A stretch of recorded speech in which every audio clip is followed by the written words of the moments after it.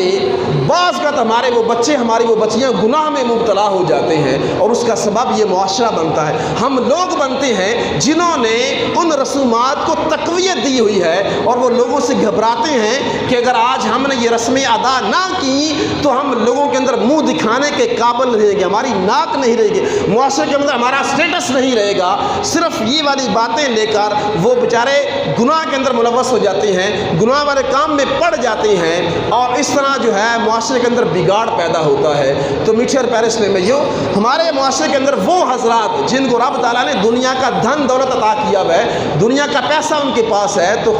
خدا را اس پیسے کو طریقہ کار کے مطابق استعمال کریں، اور ایسے استعمال کریں کہ معاشرے کے اندر اس کا کوئی برا اثر نہ پڑے، لوگوں پر اس کا اچھا اثر پڑے،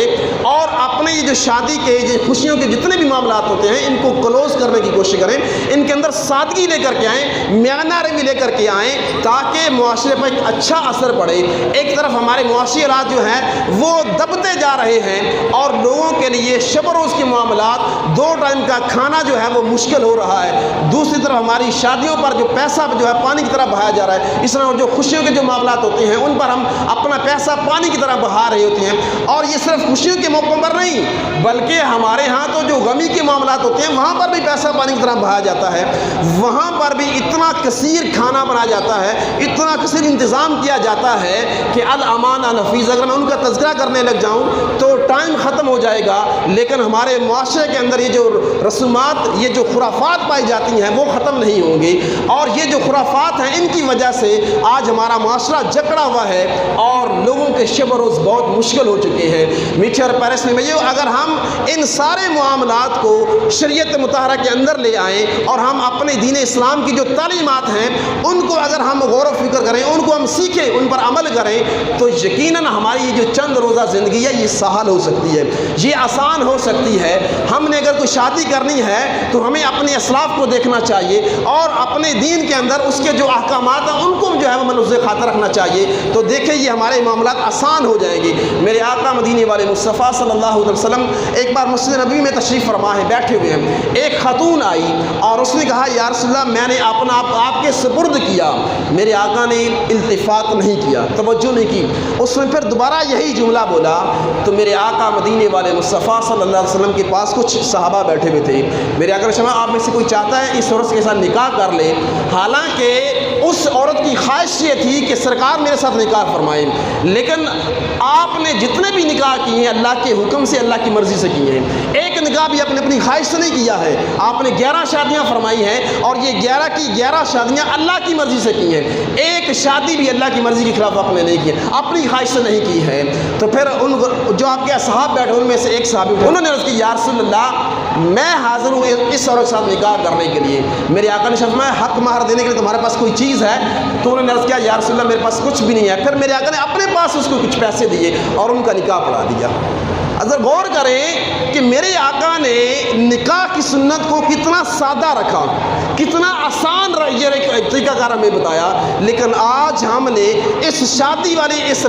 سنت کو کتنا مشکل بنا دیا ہوا ہے, کتنا ہم نے کٹھن بنا دیا ہوا ہے کہ ہمارے بہت سارے نوجوان وقت سے پہلے بوڑھے ہو جاتے ہیں کہ وہ شب و روز محنت کرتے ہیں, مشقت کرتے ہیں صرف ان رسموں کو پورا کرنے کے لیے, صرف ان رواج کو پورا کرنے کے لیے کہ معاشرے کے اندر ہماری ناک رہ جائے, معاشرے کے اندر ہمارا اسٹیٹس برقرار رہے, رشتہ داروں کے اندر ہمارا ایک مقام رہے, لوگ باتیں نہ کریں. صرف ان باتوں کی وجہ سے بندہ اپنے آپ کو بہت سارے معاملات میں جکڑ لیتا ہے اور بعض کا تو وہ گناہ کے اندر ملوث ہو جاتا ہے. کہیں وہ ادھار اٹھاتا ہے, قرض لیتا ہے, پھر بعض کا یوں ہو جاتا ہے اس کے بچے جوان ہو جاتے ہیں لیکن اس کا قرض نہیں اترتا. یہ یہاں تک نوبت آ جاتی ہے. اور یہ کیا وجہ ہے؟ یہ وہی وجہ ہے کہ ہم شریعت مطہرہ کو فالو نہیں کرتے, ہم اپنے دنیا کے رسم و رواج کو دیکھتے ہیں جس کی وجہ سے ہم تباہ و برباد ہو جاتے ہیں. تو ہر معاملے میں ہمیں دیکھنا چاہیے رب تعالیٰ نے ہمیں اعتدال کا حکم دیا ہے, رب تعالیٰ نے ہمیں جو ہے وہ میانہ روی کا حکم دیا ہے, معتدل رہنے کا حکم دیا ہے. جتنے بھی معاملات ہیں, آپ کی عبادات ہیں, آپ کے اخلاقیات ہیں, آپ کے دنیاوی معاملات ہیں,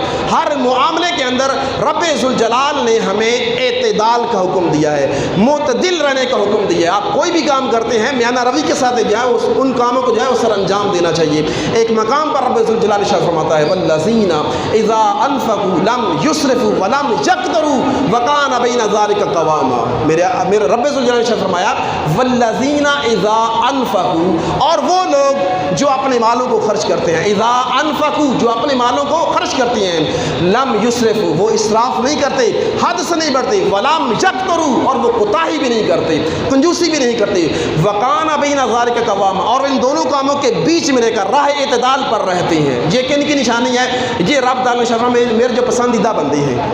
جو میرے بندے ہیں, ان کی نشانی یہ ہے کہ جب وہ اپنے پیسے کو خرچ کرتے ہیں تو وہ بے دردی کے ساتھ خرچ نہیں کرتے, وہ بے جا خرچ نہیں کرتے, وہ فضول خرچی نہیں کرتے, اور نہ ہی وہ کوتاہی کرتے ہیں, نہ ہی وہ کنجوسی کرتے ہیں. اور ایک اور مقام پر رب ذوالجلال نے فرمایا ان المبذرین کانوا اخوان الشیاطین, بے شک فضول خرچی کرنے والے, حد سے بڑھنے والے شیطانوں کے بھائی ہیں. اب ذرا غور کریں, ہم اپنے معاملات کے اندر کس قدر اپنے پیسے کو بہا رہے ہوتے ہیں. اور ایک طرف تو یہ کہ ہم اگر حلال کا کمایا ہوا ہے اور وہ حرام کی طرف جا رہا ہے یا وہ فضولیات کی طرف جا رہا ہے تو پھر بھی بندہ پھنسے گا, اور اگر حرام کا کمایا ہے آپ کو اگلی تو بات ہی نہیں ہے نا, یہیں پر بندہ پھنس جائے گا. تو لہٰذا دونوں صورتوں میں بندہ پھنستا ہے. لہٰذا میٹھے اور پیارے اسلامی بھائیو, ہمیں یہ حکم دیا گیا ہے کہ جس پیسے کو ہم نے محنت کے ساتھ, مشقت کے ساتھ کمایا ہے, اس پیسے کا استعمال بھی حلال حلال طریقے سے کرنا ہے، حلال جگہوں پر کرنا ہے۔ لہٰذا کوشش کرنی چاہیے کہ ہمارے جتنے بھی معاملات ہیں ان کو شریعت مطہرہ کے اندر رہتے ہوئے، راہ اعتدال پر رہتے ہوئے، معتدل رہتے ہوئے، میانہ روی کا مظاہرہ کرتے ہوئے اپنے معاملات کو سر انجام دینا چاہیے۔ جب ہم یہ فارمولہ اپنا لیں گے، یقین جانیں ہمارا معاشرہ خود بخود سدھر جائے گا، ہمارے حالات بالکل ٹھیک ٹھاک ہو جائیں گے، اور ہمارا یہ جو چند روزہ جو زندگی ہے جس کو آج ہم نے اتنا مشکل بنایا ہوا ہے، یہ ہمارے مسلمان بھائیوں کے لیے بہت آسان ہو جائے گی، ایزی ہو جائے گی۔ اللہ تعالیٰ کی بارگاہ میں دعا ہے کہ یہ چند ایک باتیں میں نے آپ کی بارگاہ میں پیش کی، رب تعالیٰ ہم سب کو عمل کرنے کی توفیق